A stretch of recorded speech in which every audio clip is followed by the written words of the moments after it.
계속해서 목포에서 전해드리겠습니다. 일본이 한국을 전략물자 수출심사 우대국 이른바 화이트리스트 대상에서 제외할 가능성이 높은 가운데 이에 대해서 전라남도도 대비에 나섰습니다. 전라남도는 아직까지 일본의 수출 규제로 발생된 공식 피해는 접수되지 않았지만 전라남도의 주력 산업인 화학이나 기계장비 업종에서 메타아크릴과 툴루엔 등 일본산 화학 소재가 사용되기 때문에 피해가 발생할 가능성이 높다고 밝혔습니다. 이런 가운데 김영록 전남도지사는 자신의 SNS를 통해서 일본이 반도체 소재 수출 규제에 이어서 한국산 농산물의 수입 규제를 검토하는 것을 경제 침략으로 규정하고 도민과 함께 이를 이겨내겠다고 밝혔습니다. 전남 지역에 내려진 폭염특보가 나흘째 이어지고 있는 가운데 10년 후에는 지금보다 더욱 심해질 것이라는 전망이 나왔습니다. 환경부가 전국의 기초단체를 대상으로 폭염 위험도를 조사를 한 결과 현재 추세로 온실가스가 배출되는 경우 2021년부터 2030년까지 강진과 진도 등 16군데는 폭염 위험도 5단계 가운데 매우 높음으로 예상이 됐고 2단계인 높음은 무안 등 2군데 지역이 3단계 보통은 목포 등 4군데가 포함될 것으로 전망되었습니다. 지난주 고 김대중 전 대통령 서거 10주기 추모 행사가 당권파 만의 반쪽 행사로 치러졌는데요. 내일은 대한정치의원 10명이 별도로 하이도를 찾아서 추모 행사를 열 계획입니다. 대한정치 측은 분당은 없다고 했지만 이처럼 별도의 일정을 소화하는 등 민주평화당의 분당이 본격화됐다는 분석이 나오고 있습니다. 최정민 기자의 보도입니다. 박지원 의원 등 광주 전남 국회의원 7명이 포함된 민주평화당의 대한정치연대 독자 행보가 이어지고 있습니다. 다음 달 신당 창당을 목표로 내건 대한정치는 내년 총선을 위해 당권파와 별도의 인재영입위원회를 열고 새 인물 찾기에 나섰습니다. 특히 내일은 지난주 당권파가 단영한 신안 하이도를 찾아 고 김대중 대통령 서거 10주기 행사를 독자적으로 치를 예정입니다. 분당은 없다고 하면서도 오는 5일 정동영 대표에게 새 판짜기에 대한 담판을 요구하는 등 당권파를 압박하고 있습니다. 제3지대로의 방향성을 확고히 하고 이에 따른 실천적인 로드맵을 모색하고자 합니다. 하지만 갈등의 골은 더욱 깊어지고 있습니다. 정동영 대표의 해당 행위 경고에 이어 대한정치 의원을 꼭 집어 정치를 그만두라는 비판까지 당권파의 공격도 이어지고 있습니다. 풍우동주란 말이 있습니다. 같은 배를 타고 가다 바람 불고 비 오면 함께 배를 구해야 한다는 말이죠. 총선까지는 앞으로 8달.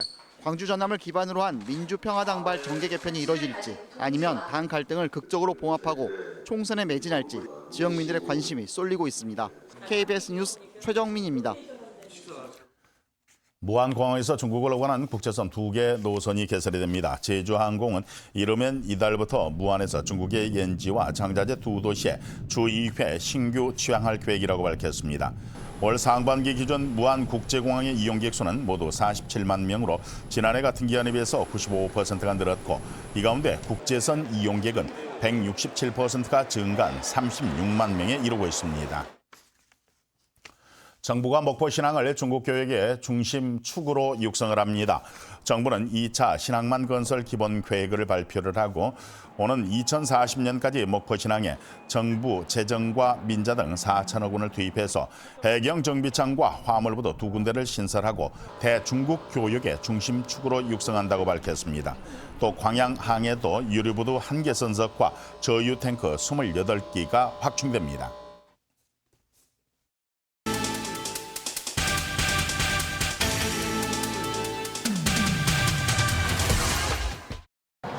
전남도 선거관리위원회가 내년 4월에 실시되는 제21대 총선에 공정선거 지원단을 모집합니다.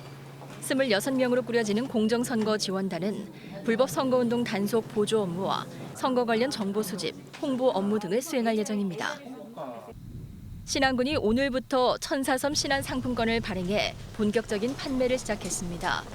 천사섬 신안 상품권은 지역 내 소비 촉진과 자금의 역외 유출을 막기 위한 지역 상품권으로 가맹점으로 등록한 업소는 물론 신안에서 열리는 축제장에서도 현금처럼 사용할 수 있습니다. 해남군이 봉사시간 환산기부금 전달식을 열고 지난해 자원봉사활동 시간에 대한 환산금 1,700여만 원을 복지시설 등에 전달했습니다. 해남군은 2017년부터 자원봉사자의 봉사시간을 현금으로 환산해 원하는 사회복지시설 등에 재기부하는 자원봉사 환상금 기부제를 실시하고 있으며 정부에서 우수 사업으로 평가받았습니다. 목포시가 지역의 으뜸 맛집을 선정하기 위한 추진위원회를 구성합니다.